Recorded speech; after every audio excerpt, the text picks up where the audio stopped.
Hello and welcome to all our viewers in Nigeria and around the world to midday news on Global Television, coming to you live from the nation's capital, Abuja. I am Sadia Yakubu. Reminded that Global Television is on DSTV, channel 365 and Star Times, channel 276. And now the news in details. The National Association of Resident Doctors says it will resume its total indefinite and complete strike from 12 a.m. on Monday, January 12, citing the federal government's failure to fully implement a previously signed memorandum of understanding. The association said the action tagged no implementation, no going back, will include center-based protests across hospitals and press briefings by leaders of its 91st centuries, following resolutions from an emergency National Executive Council meeting.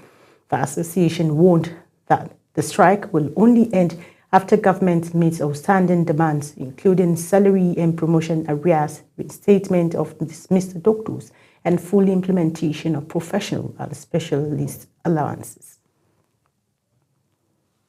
The Independent National Electoral Commission, INEC, has dismissed reports claiming it has released the timetable and schedule of activities for the 2027 general election, describing the information as false and misleading. In a statement by the Chief Press Secretary to the INEC Chairman Adedayo Oketola, the Commission said it operates strictly within the law, noting that Section 28, Subsection 1 of the Electoral Act 2022 requires a notice of election to be published not later than 360 days before the poll. INEC assured Nigerians that the official timetable would be released on due course through its verified channels and urged public to disregard the fake reports. The Nigerian Army has arrested Sharif Umar, also known as Yusuf, identified as the coordinator of the suicide bombing network operating in the Northeast, following intelligence-led operations that led to the arrest of 14 suspects in Maiduguri on December 31, 2025. In a statement issued on Monday, January 3, 2026 by the Media Information Officer of Operation Hadankai, Sani Uba, the Army said Umar masterminded recent attacks including the December 24th bombing at the Dambao Market Mosque and a foiled suicide attack in Damaturu. The Army said investigations revealed Umar recruited and deployed suicide bombers, coordinated logistics and IED supplies, with suspects, including members of his household, remaining in custody as effort to continue to dismantle the network. Meanwhile, the Nigerian Air Force has sustained intelligence-driven air interdiction operations across the Northeast and Northwest between January 1st and 2nd, neutralizing terrorist elements and destroying key logistics under Operations Hadankai and Fansanyama. NAF spokesman Air Commando Ehimen Edojami said, "President strike the terrorist hideout in Abirma and Chirale within the Timbuktu Triangle, destroying IED facilities and triggering secondary explosions linked to exclusive stockpiles. For the strikes in the Mandara Mountains and Katsina State targeted terrorist convoys and assembly points, resulting in the neutralization of fights, destruction of motorcycles, and recovery of weapons."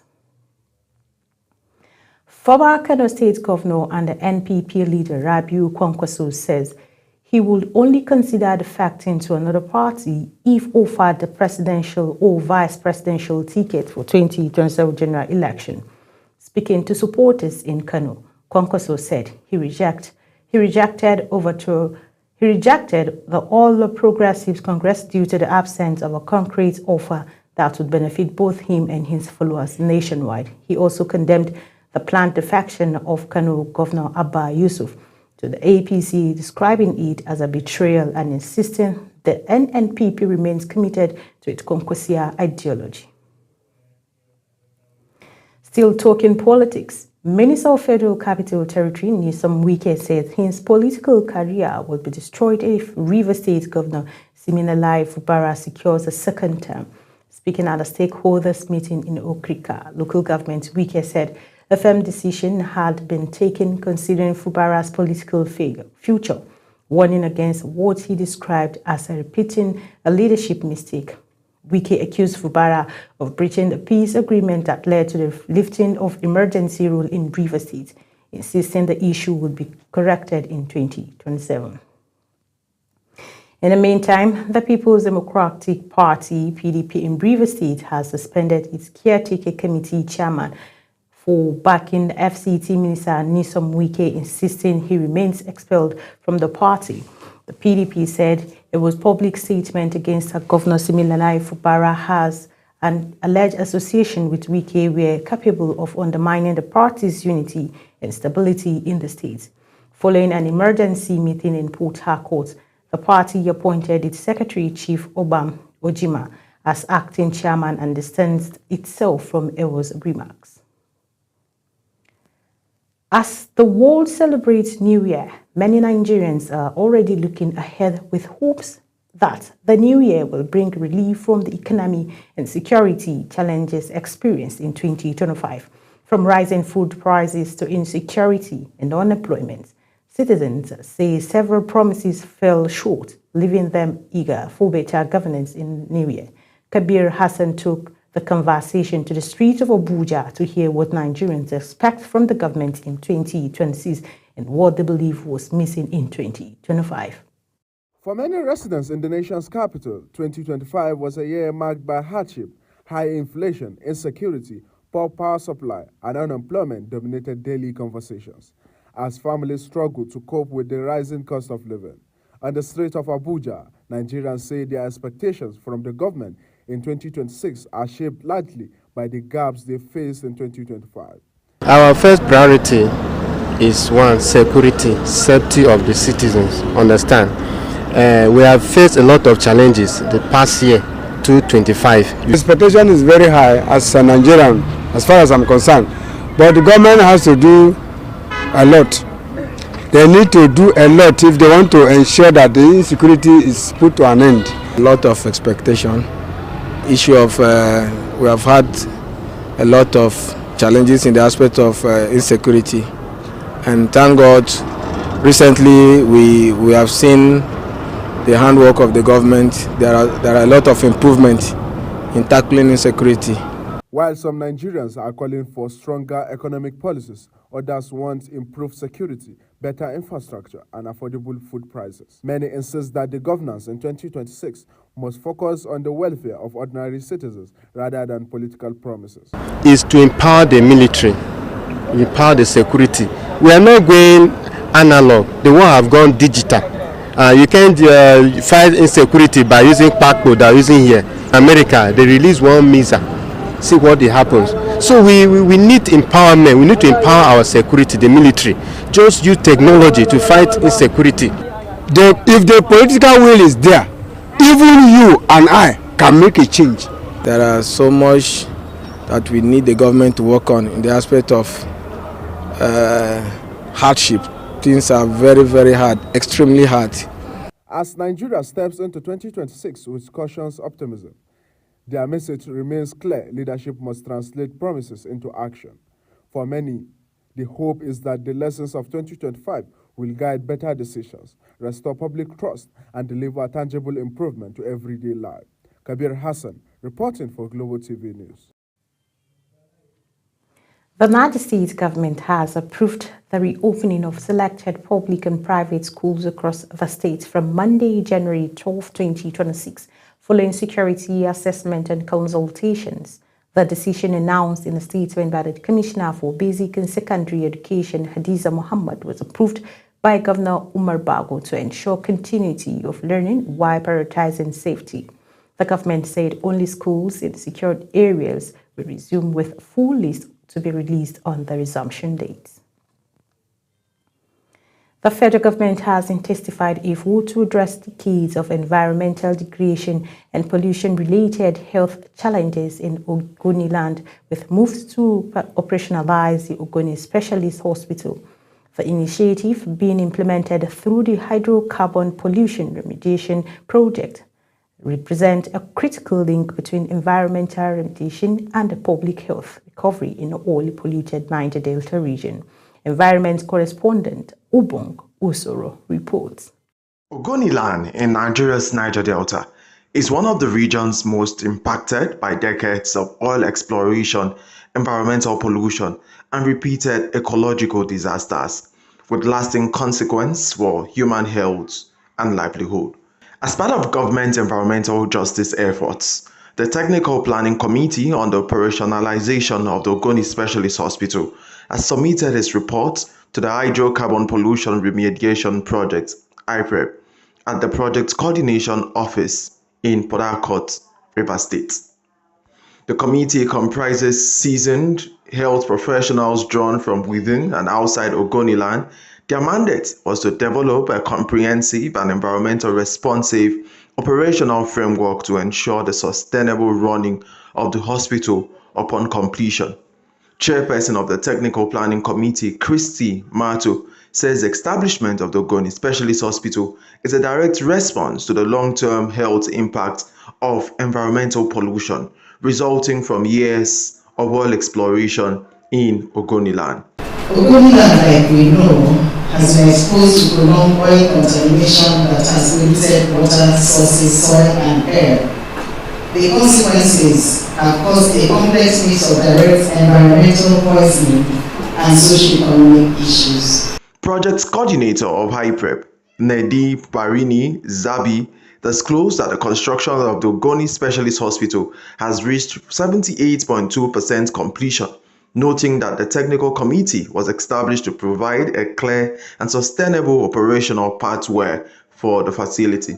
The Ogoni Specialist Hospital is a central component of the multi-layered public health interventions being implemented by HYPREP in Ogoniland. Zabi added that when completed, the Ogoni Specialist Hospital will serve as a federal government-driven referral hub, providing specialized healthcare services, reducing dependence on distant urban hospitals, and strengthening environmental and public health resilience in the region.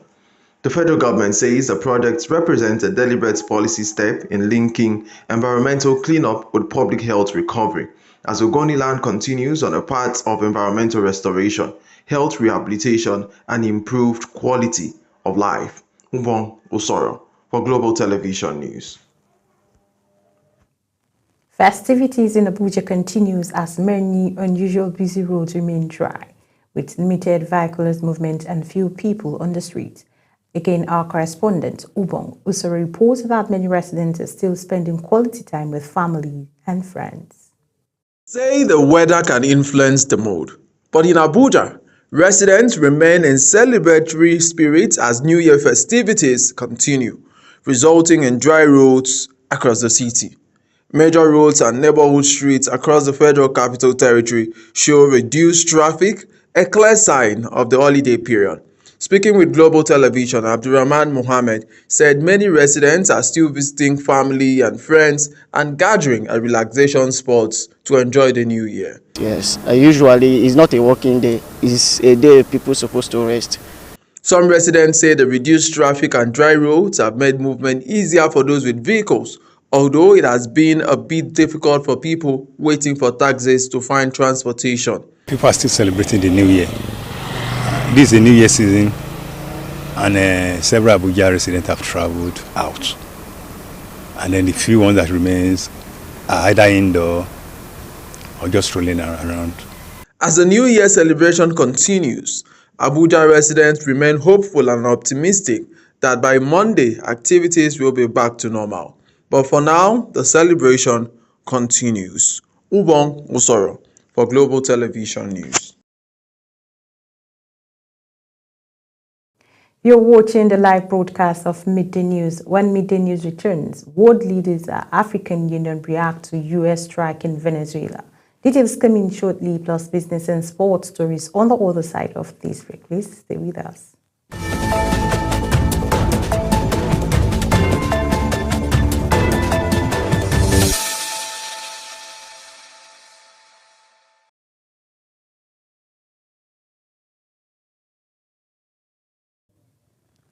Welcome back from that short break. And in business news, the House of Representatives has released certificate true copies of 4 newly signed tax reform acts following claims of discrepancy in the gazetted versions. Speaker Tajuddin Abbas, in a with Senate President Godswill Akpabio ordered the release to ensure transparency and restore public confidence in the legislative process.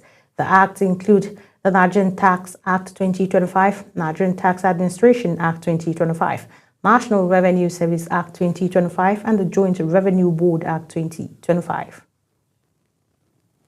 The federal government plans to identify at least one exportable product in each of the Nigerian's 774 local government areas in 2026 to boost non-oil exports under the AFCFTA. The initiative was disclosed by the Special Assistant to President Bola Tinubu on social media, Dada Olusegun, following remarks by the Trade and Investment Minister, Dr. Jumoke Odunwale. The government says that the plan aims to stimulate grassroots production, expand intra-Africa trade, and reduce Nigeria's dependency on crude oil exports.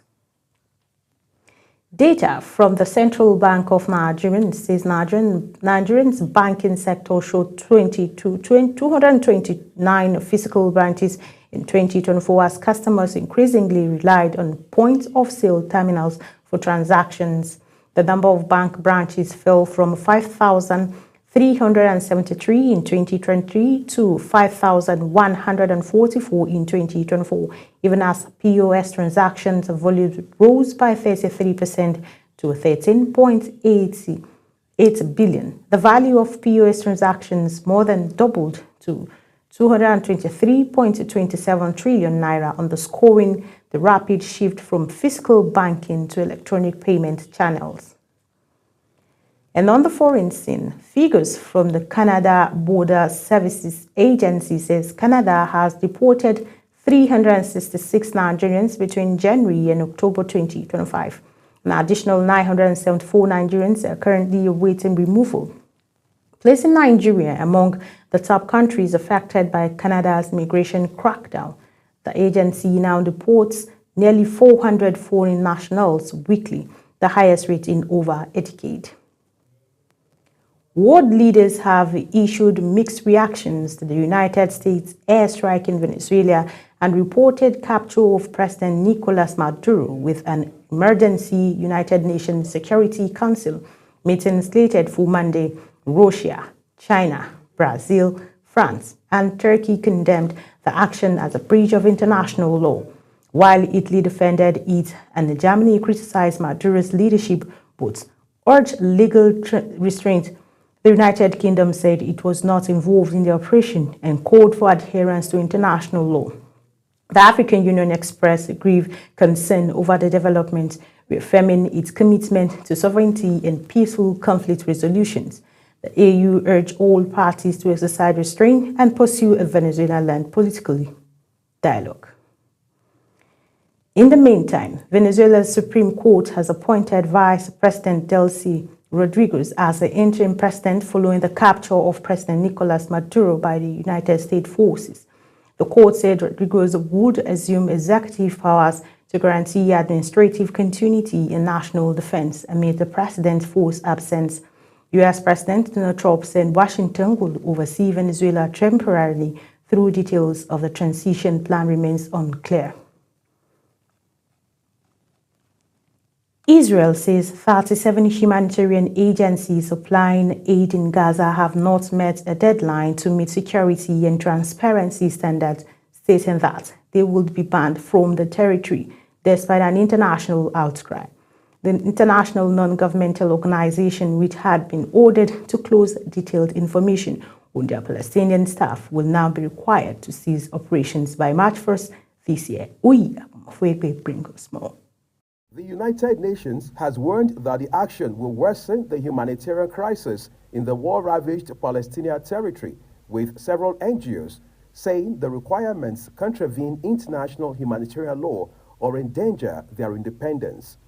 Teresa Leibowitz, Deputy Director of Physicians for Human Rights Israel, believes that implementation of these regulations and adding additional obstacles on the affected organizations is part of efforts to weaponize the delivery of aid as part of a broader systemic dismantling of civilian life in Gaza. On the people of Gaza, it has a direct effect.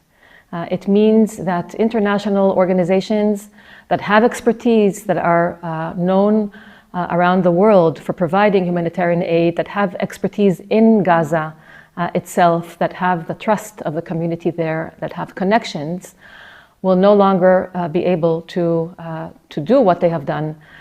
Israel says the new regulation aims to prevent bodies it accuses of supporting terrorism from operating in the Palestinian territories. A ministry list indicates that prominent humanitarian organizations hit by the ban include Doctors Without Borders, the Norwegian Refugee Council, World Vision International, and Oxfam. In Doctors Without Borders' case, Israel accused it of having 2 employees who were members of Palestinian militant groups Islamic Jihad and Hamas. Uyi Agmofwebe, reporting for Global TV News. And in sports, Declan Rice scored twice as Arsenal came from behind to defeat Bournemouth 3-2 and extend their lead at the top of the Premier League.